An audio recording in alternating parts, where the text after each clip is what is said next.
প্রধান উপদেষ্টা ডক্টর মোহাম্মদ ইউনূসের সাথে কিছুক্ষণ পরই বৈঠক করবে বিএনপি ও জামায়াতে ইসলামী। প্রধান উপদেষ্টার বাসভবন যমুনায় পৃথকভাবে হবে এই বৈঠক। এই ঈদে জামা জুতো অ্যাক্সেসরিজের ডিসকাউন্ট। এ নিয়ে আরও জানাতে রাষ্ট্রীয় অতিথি ভবন যমুনা থেকে যোগ দিচ্ছেন সহকর্মী জাহানারা পারভিন।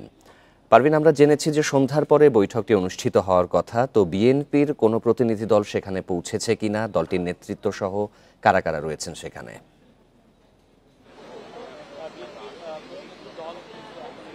আজকের বৈঠকটি প্রধান উপদেষ্টার সঙ্গে বৈঠক করবেন বিএনপির 4 সদস্যের প্রতিনিধি দলের নেতৃত্ব দেবেন বিএনপির স্থায়ী কমিটির সদস্য খন্দকার মোশাররফ হোসেন।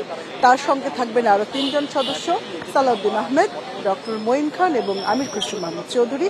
এই 4 জন গুলশান কার্যালয় থেকে রওনা দিয়েছেন বলে আমরা জানতে পেরেছি। 7:30টায় বৈঠক হবে, তার আগেই তারা এখানে চলে আসার কথা। এর আগে এই বৈঠকের বিষয় নিয়ে আলোচনার জন্য স্থায়ী কমিটির সদস্যরা বৈঠক করেছেন। তারা নিজেরা আলোচনা করে নিয়েছেন এবং একটা লিখিত প্রস্তাবনা প্রধান উপদেষ্টার কাছে দেয়া হতে পারে, সেরকম প্রস্তুতি নিয়ে তারা আসছেন। বিএনপির সময় হচ্ছে 7:30টায়, জামায়াতে ইসলামীকে সময় দেওয়া হয়েছে 8টায়। পাশাপাশি আরও একটি নতুন তথ্য হচ্ছে এনসিপির সঙ্গে এরপর বৈঠক করবেন প্রধান উপদেষ্টা, এবং আগামীকাল অন্য যে দলগুলো রয়েছে এবি পার্টি সহ আরও গণঅভ্যুত্থানের সঙ্গে জড়িত যে দলগুলো রয়েছে সেই দলগুলোর সঙ্গে বিকেল 5টায় বৈঠক হবে। আজকের এই বৈঠকে বিএনপি তাদের যে রাজনৈতিক অবস্থান স্পষ্ট করবে, তাদের যে দাবিগুলো সে দাবিগুলো আবারও তুলে ধরবে, অবশ্যই নির্বাচন কেন্দ্রিক। আর প্রধান উপদেষ্টা এই জামায়াতে ইসলামী, বিএনপি এবং এনসিপি 3 দলের বক্তব্য শুনবেন এবং সরকারের অবস্থান স্পষ্ট করবেন। প্রধান উপদেষ্টার পদত্যাগের ইচ্ছার পর যে রাজনৈতিক সংকট, গুঞ্জন, যে আশঙ্কা তৈরি হয়েছে বাংলাদেশে দেশের ভবিষ্যৎ নিয়ে, দেশের রাজনীতি নিয়ে, সেগুলো আজকের বৈঠক থেকে আলোচনার মাধ্যমে সেই সংকটের সমাধানের একটি পথ বেরিয়ে আসতে পারে বলে ধারণা করা হচ্ছে।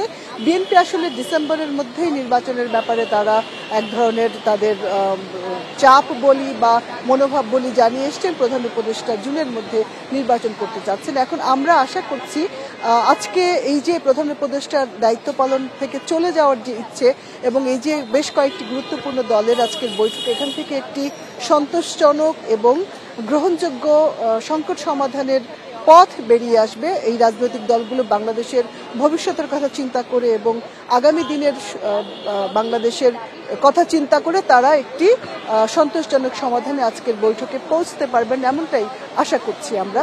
বিএনপি নেতারা এখনো এসে পৌঁছাবেন। নিশ্চয়ই বৈঠক শুরু হওয়ার পর পরবর্তী পরিস্থিতি আপনার মাধ্যমে আমরা দর্শকদের জানাবো।